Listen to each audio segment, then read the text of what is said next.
kids and the Indian kids who can speak better Chinese and better dialects than I can. Like I have a Muslim friend, he can speak Chinese. If you are not looking at him, if you are talking to him on the phone, you'll be thinking that he's a Chinese. And he can speak better pronunciation and grammar. He can speak better Cantonese than me. Yeah. I can't speak Cantonese that well. So they grew up together, and he didn't go to school to learn. He learned this from the Chinese kids from young. So they do brain very well. Yeah. And I think this has to do with the government. The government put in a lot of effort, especially Lee Kuan Yew. How did they put the effort? You mentioned about Little Indian, Chinatown. That was before Singapore became independent. Yeah. So obviously, like what people tend to do, they're separate and they're grouped together. Right. So the culture stays, but after Singapore became independent, there's conscious effort to mix all races and religion together. So the new Singapore, or rather Little Indian and Chinatown, does not represent the new Singapore anymore.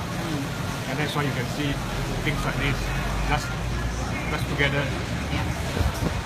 Malay, Indian food and Chinese food just across together. Yeah. And then I mentioned to him that you see that you return your tray and there's a halal tray for you and there's a non-halal tray.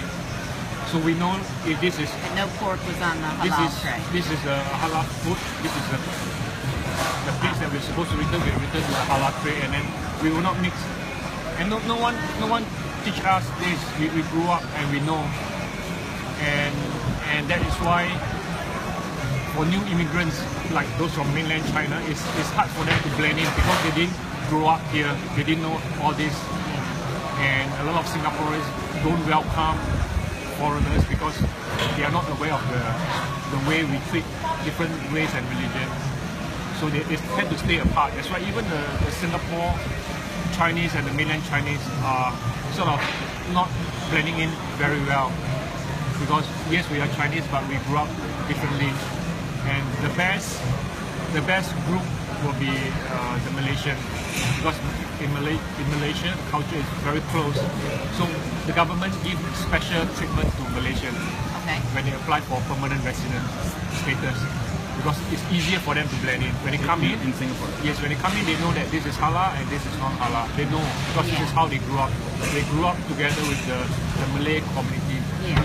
So and different races as well. Yeah. But in Malaysia, I think the government is not putting the effort to let the Chinese and Malay and Indian blend in together.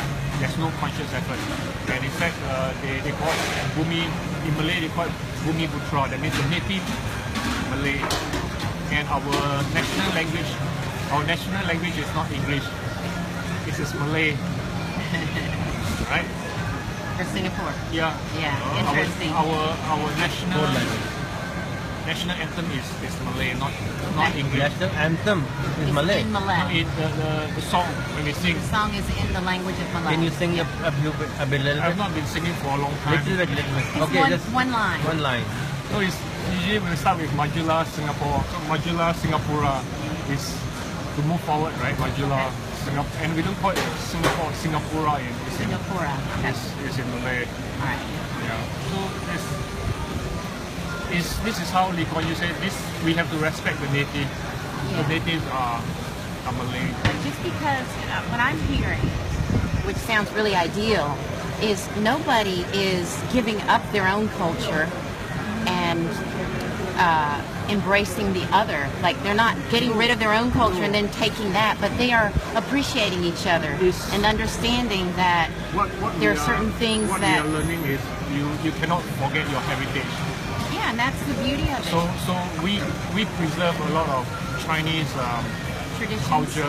Yeah. That the new Chinese, when they come in, they are looking at you. What is this? You know, they don't do this back in China anymore. Yeah.